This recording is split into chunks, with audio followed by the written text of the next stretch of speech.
Now at 6, a haunted attraction gets even scarier after a flash flood hits the Elk River. Plus, an area doctor wants to get the word out about the dangers of heart disease. And preparations are underway in Chanute, Kansas, as the city gets ready for the 54th annual Artist Alley celebration. And we're taking you there live. The 4 states' most watched news starts now.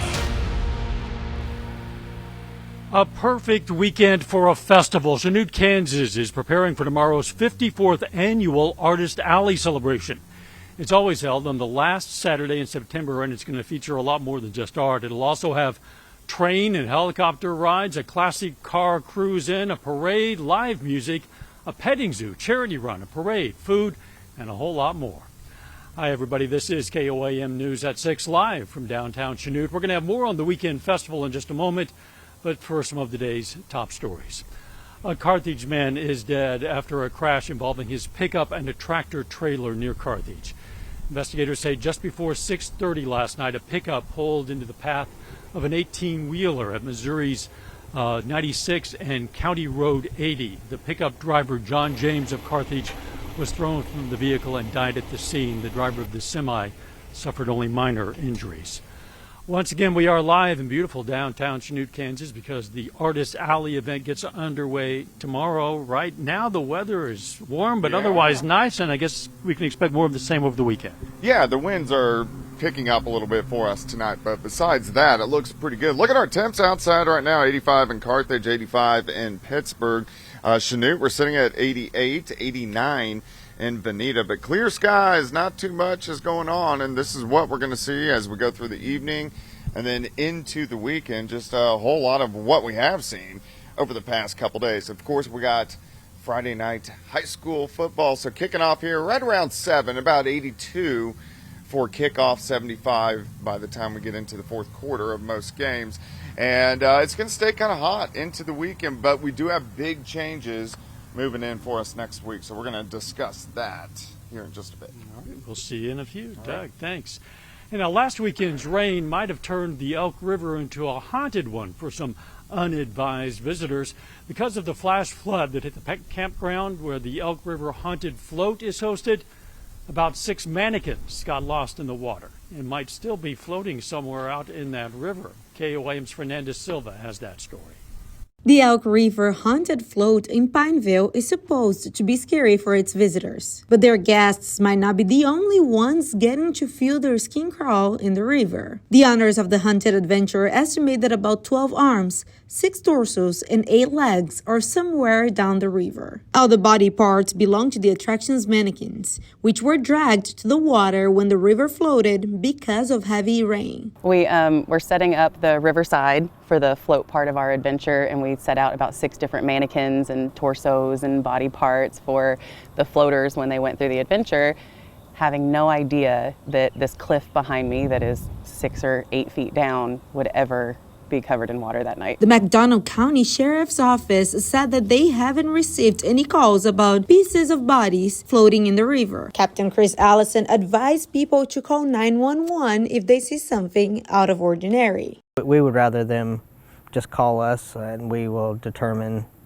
in case it is an actual body part, we wouldn't want anything tampered with at that point. We will respond as we normally would, but our deputies have it in mind that these mannequins were lost, and that is something that they need to consider whenever they're responding. I hope it doesn't cause any problems for emergency services seeing something in the water like that, but I don't know where they are. I don't know where to get them, but if anybody finds them, they can bring them back to me. The ground is still pretty muggy from the water that got up here because of the flood last week, but the mannequins were not the only victims. This 13-foot gull also ended up in the water. We came out here and the only thing we could see was the 13-foot ghoul with his hand sticking out. He's a little crooked now, but the magic of Halloween is we plugged him back in the next day and he worked. Now, with the Halloween magic working in their favor, the haunted cabins and scary trails are ready for visitors. In Pineville, Fernanda Silva, KOAM News. Once again, that was involuntary mannequin slaughter. Today's the opening day for the Elk River Haunted Float. 41 actors and support staff are going to be there every Friday and Saturday in October. Every year, the 4 States Heart Walk brings attention to the dangers of heart disease and the importance of heart health awareness. One area doctor says he now has personal knowledge of both. KOAM's Elise Noe has that story. Dr. Mark McNeamer enjoyed an active life with his family, never expecting to have a problem with his heart, until he got to the office one day and felt a strange pressure in his neck and arm. It didn't take long for the cardiology team to discover why. It was a 100% blockage of my LAD, or what they call the widowmaker, which is a massive heart attack. He underwent an emergency heart procedure that saved his life. It's a really tough time when your life flashes before your eyes and you realize that there's a lot of things that you haven't done and a lot of things you should have done. His experience led to some lifestyle changes. He says he's eating better, his activity is up, and medication keeps his numbers in check, all working together to give him more years with his family. Family's everything. I have, obviously, wife, 4 kids, all of which are active, and all of which have full lives to live that I wanted to be a part of and I wanted to see. He's grateful, of course, for his doctors and says he also appreciates the efforts of the American Heart Association. The American Heart Association absolutely saves lives, and probably the most important thing that they do is the awareness, so that people they understand what's happening to them and can act quicker, which absolutely saves lives. Heart disease robs people not only of the gift of life, but also the joys life can bring.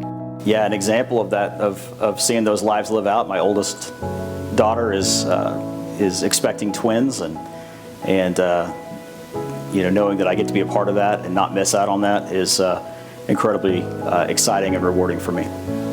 And he says that if there's a lesson to be learned from his story, it's this. Get checked out. If something's not quite right, go see somebody. A life-saving message from one whose life it saved. Elise Noe, KOAM News. The American Heart Association's 4-State Heart Walk takes place tomorrow, 9 a.m. at MSSU's Leggett and Platt Center. Mercy is a proud and presenting sponsor for that event. Once again, we are live in downtown Chanute, Kansas, site of tomorrow's Artist Alley Festival. We're going to talk with a mural artist. And welcome back again. We are live in downtown Chanute, where the Artist Alley Festival is going to take place tomorrow. And I'm with one of those artists. His name is Gage Gio, and he painted downtown, and I mean that literally, kind of, because that mural you see behind us of downtown Chanute, as it appeared in 1940, is Gage's work.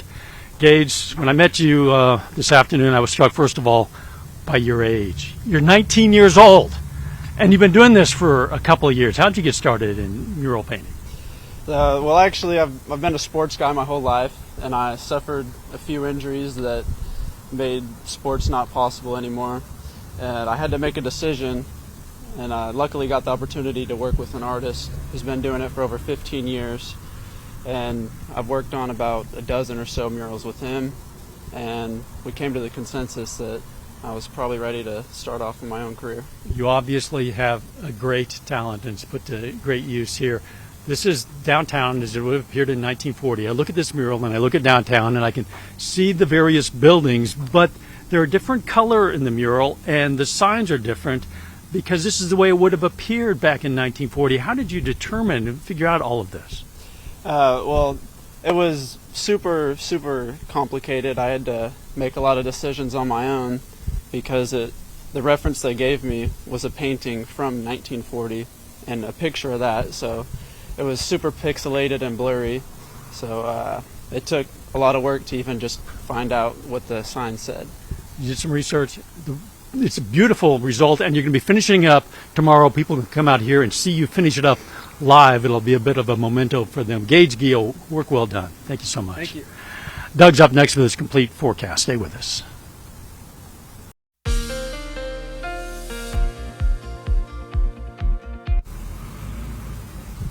Of course, we're out here live in downtown Chanute, and the weather has actually turned out to be pretty nice. Really, all week long, we've had really good weather across the region. Of course, high school football kicking off here shortly at about 7 p.m. for most of the games. Temperatures are going to be sitting into lower 80s. We'll drop back into the mid 70s by the fourth quarter, but a fantastic evening to get outside. Also, our updated drought tracker came out, and with the rain that we saw last week and then over the weekend, our drought has actually gotten better. Officially, the Joplin Metro is out of a drought, but we still have an extreme drought from Nevada over to Stockton, and then Chanute over toward Independence. We are seeing still an extreme drought. Temperatures pretty good. I mean, it's a little warm. Most of us are sitting low to mid 80s, still near 90 once you get out across our western counties. But outside 7th and Rangeline currently sitting at 86, feels like 87. Southerly winds at about 10 to 15, but we've had some gusts a little bit higher than that. Once you get out across southeastern Kansas, those gusts are a little bit higher, so we're seeing gusts 20 upwards to 30 miles per hour. But nothing's going on. Clear skies. This is what we're going to see as we go through the rest of the evening hours into the overnight hours for us tonight. We may get a few clouds in here tomorrow, but you can see the entire Central Plains. Nothing's going on. If you look out to our west, nothing's going on. That's our weather as we go through the next few days. All right, let me walk you through your next 48 hours. By morning, we're going to be sitting into the mid to upper 60s. We warm up quickly, partly sunny, mid 80s by noon, and then I'm going to stop it here at 4:30 in the afternoon. Most of us 90, 91 degrees for a high. Let's go 88 Monette, 92 in Miami, Chanute at about 93 degrees. As we continue into tomorrow night, we drop back into the mid 60s, and then once we get into Sunday afternoon, very similar. We're going to have sunshine, high temperatures, right around 90 degrees during the afternoon. All right, so to break down your weekend, 90s both days, a little hot, a little breezy, and we're going to stay on the warm side as we go into early next week, and then we'll start to see some changes. The reason why we're so hot right now is we're under high pressure, and that's keeping the rain out of here. But by the middle of next week, we get a pretty big storm system in here, and what that is going to do is give us rain chances and also start to cool us down where it's actually going to feel like fall by the time we get into the second half of next week. Not over the next couple days. Still feeling like summer. 90 for a high tomorrow and Sunday. 89 on Monday. Thunderstorm chances Wednesday and Thursday, but look at our highs, a stretch of 70s the second half of next week, which is fantastic. So it's but at least we're going to get a good weekend this weekend.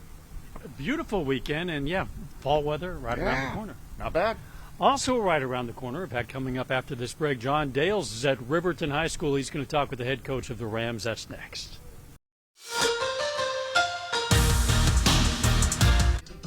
Hey, welcome into the KOAM football game of the week between Riverton and Parsons. I'm John Dales here, joined by Danny Weaver, head football coach of Riverton. Coach, I'll start with this. You guys are 2-2. Both of your wins have been by blowouts. What do you feel about just where you're at right now?